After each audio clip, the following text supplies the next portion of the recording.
everyone, welcome to Maluka IAS. Today our question for discussion is the characteristics of the caste system in India.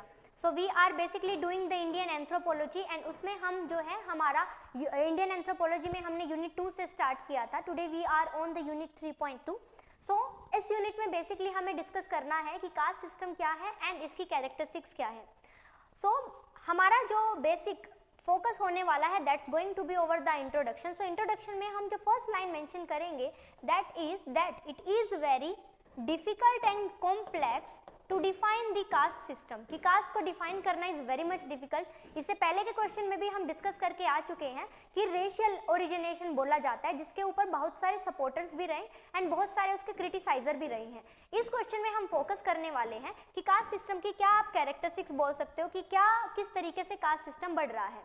So the first and the foremost thing regarding the caste system is that this system is very much complex and very much difficult to define. But there are some anthropologists who are basically the supporter of the caste mechanism. So they are not basically supporting the casteism, but what they are supporting is that how the caste evolved and how this caste mechanism is going.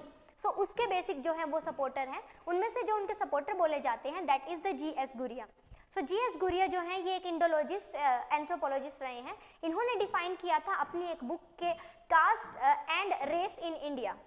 So in his book he defined the caste and race in India. In his book he had defined regarding that it is very much difficult to define the caste, but we can define some basic characteristics. जिसमें इन्होंने अपनी इस book में 6 basic characteristics को define किया था जो cast को शो करती है कि कास्ट किस किस तरीके से आप डिफाइन कर सकते हो. सो वही जो 6 पार्ट होने वाले हैं that is going to be your body part. So body part में आप इस तरीके से जो है पहले एक स्ट्रक्चर बनाकर डिफाइन कर सकते हो एंड देन आप एक एक पॉइंट करके लिख सकते हो. उसके बेसिस पे अगर हम बात करें तो जो हमारा कास्ट सिस्टम है उसकी जो बेसिक कैरेक्टरिस्टिक्स है that is the name. Caste अपने आप में अगर एग्जिस्ट करेगी then caste should have the name and with that name आप जो है कास्ट को डिफाइन कर सकते हो, कास्ट को शो कर सकते हो. Why? Because caste means the identity and that identity should have one name. So वो कास्ट जो है उस आइडेंटिटी के थ्रू जो है आप शो कर सकते हो. Next is caste is something which is providing restrictions on the marriage. जो कास्ट है वो रिस्ट्रिक्शंस डालती है किसके ऊपर? मैरिज के ऊपर. In the present scenario you would found some terms like the intercaste marriage. That intercaste marriage is allowed. Means that when we are using the word allowed, it means caste is something which is not allowing the things earlier and now we had allowed. It means caste का अपना एक you can say एक उनका एक जोर रहा होगा, उनका एक कंट्रोल रहा होगा over those marriage rules. So marriage rules जो हैं उन्होंने G.S. गुरिया जी ने डिफाइन करे हैं. It is basically the Sapinda, the Sagotra and Saparavara. Means what? That जो बेसिक एक टर्म बोली जाती है दैट कि अगर आप अपने ही पिंड बेसिकली द विलेज और द एरिया जहाँ पर आप रह रहे हो, so it is something based upon your residence. So if you are there in your pind, so आप अपने पिंड में शादी नहीं कर सकते हो. सो उनके थ्योरीज के according that there are 7 generation and वो 7 जनरेशन इस विलेज में रह रहे हैं. सो दैट्स वाई इस जनरेशन में जो भी आपके विलेज में रह रहे हैं वो किसी ना किसी तरीके से आपसे कनेक्टेड है on some you can say blood relation के फॉर्म में वो कनेक्टेड है. So blood relation means the siblings and they can not have marriage in case of the sibling. That's why the marriage within the pind or within the village is prohibited. So that kind of restriction is provided by the casteism. Another one is the Sagotra. That आप अपने caste में means इंडोगैमी आपको करनी है in your caste, but आप इंडोगैमी नहीं कर सकते in your गोत्रा. तो आप अपने गोत्रा में सेम गोत्रा में शादी नहीं कर सकते हो. आप बेसिक शादी किस तरीके से होगा? वो क्या होगा कि आपका कास्ट सेम होना चाहिए बट गोत्रा डिफरेंट होगा. So within the gotra marriage is not allowed. Then another thing is the sapravara. Means कि अगर वो परिवार किसी तरीके से ब्लड रिलेशन की वजह से if they are connected then परिवार के अंदर एंडोगैमी नहीं हो सकती. मीन्स सेम परिवार में शादी नहीं हो सकती है. That is the kind of restrictions being provided by the caste. So caste का ये कैरेक्टरिस्टिक्स होता है कि कास्ट आपको मैरिज रूल्स डिफाइन करके बताती है. नेक्स्ट जो बेसिक थिंग बोली जाती है that caste is based upon the segmental division. So caste में बेसिक क्या होता है कि कुछ सेगमेंट्स डिफाइन किए जाते हैं and on the basis of दो सेगमेंट्स आपको आपकी आइडेंटिटी जो है दी जाती है. So as we said caste has the name and उस कास्ट के नेम की वजह से we are going to define the marriage rules. That's why caste का ये कैरेक्टरिस्टिक्स है कि कास्ट में सेगमेंट मिलते हैं, that this strata belongs to one particular caste, this with the another caste, and how we can basically define the marriage rules. Another जो characteristics मानी जाती है regarding the caste is the restrictions on the food habits. That caste is the system which is providing some restrictions on the basis of the food habits. For example, अगर मैं normally आपको बताऊं that the Brahmins they are not being allowed to take some कच्चा food. Basically even they may basically accept कर सकते हैं, but they are not being allowed to accept the कच्चा or the पक्का food from the lower caste.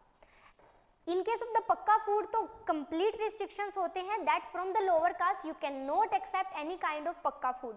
So what do we mean by the पक्का food? पक्का food means कि जो food जो है basic जो है like cook किया हुआ cooked food जो है they cannot accept. And the same similar जो है टर्म यूज की है GS गुरिया जी ने, द कच्चा food means the raw form में जो है फूड है वो एक्सेप्ट नहीं कर सकते हैं. ऐसे ही there are some habits like कि वी नो दैट जो ब्राह्मण्स है उनको बेसिकली कैसे फूड जो है they should take eat the food with their hands and किस तरीके से उन्हें जो है ज़मीन पर बैठकर खाना है. So these are some rules and regulation and they are saying that these rules they are just restricted toward the Brahmins और the upper caste only. So lower caste वो परफॉर्म नहीं कर सकते हैं. So those restrictions they are being provided by the caste. Another thing that is called as the hierarchal division. So on the basis of the hierarchal division क्या बोला जाता है that कि जो कास्ट है वो एक हायरार्की प्रोवाइड करवाती है कहाँ इन दी इकोनॉमी. सो वो हायरार्की बेसिकली क्या होता है, हायरार्की के बेसिस पर हम ये डिफाइन करते हैं दैट कि कास्ट बेस्ड आपका सिस्टम क्या होगा.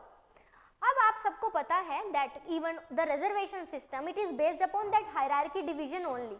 सो कास्ट की जो कैरेक्टरिस्टिक्स हमें बताई गई है that there are the strata, higher caste रहेगा द लोअर कास्ट रहेगा and it is imperative inevitable that कि जो लोअर कास्ट है उनका एक्सप्लॉयटेशन हुआ है. सो बिकॉज लोअर कास्ट का एक्सप्लॉयटेशन हुआ है सो इस टर्म्स में हम बोल सकते हैं कि यहाँ पर एक हायरार्कल डिवीजन जो है बोला जाता है.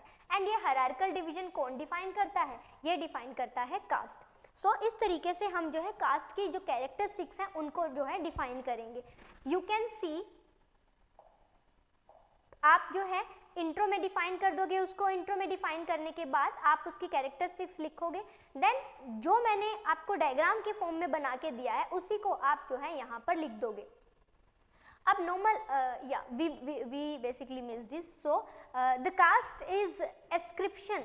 सो कास्ट में एस्क्रिप्शन मेंबरशिप होती है, मीन्स कि वो जो मेंबरशिप है आपको बाय बर्थ मिलेगी एंड अगर एक बार आपको मिल जाती है so it's not so easy that you can change. So basic अब आप बेसिक पहले क्या होता था that caste is defined on the basis of the occupation, but now caste is defined on the basis of the birth and with the birth आपको membership मिल जाती है. That is basically out of control. You can not decide before birth कि आपको किस cast में आपको जो है बर्थ लेना है एंड किस तरीके से जो है आपको काम करना है. सो इस तरीके से we are basically going to define कि किस ये पूरा जो है सिस्टम किस तरीके से कैसे मेंटेन होगा. So you can see that caste का आपने इस तरीके से डिवीजन कर देना है, पूरे जो है एक्सप्लेन कर देने हैं सारे के सारे हेडिंग्स एंड सब हेडिंग के साथ. सो बॉडी पार्ट में आपका यही एक्सप्लेनेशन आ जाएगा. देन आपका आता है कंक्लूजन. सो कंक्लूजन में आप बेसिक सिंपल थिंग मेंशन कर सकते हो दैट कि कास्टिज्म जो है वो प्रिवेल करता है ओवरऑल इंडिया में, but somewhere it is think that the basic racial theory is saying that कि caste is restricted to India only. बाकी के अगर वर्ल्ड में बात करें तो वहाँ कास्टिज्म नहीं होता है. वाई? बिकॉज वहाँ पर रेसिज्म जो है या रेसिस के बेसिस पर वो डिफाइन करते हैं, but caste is very much prevalent in case of the India.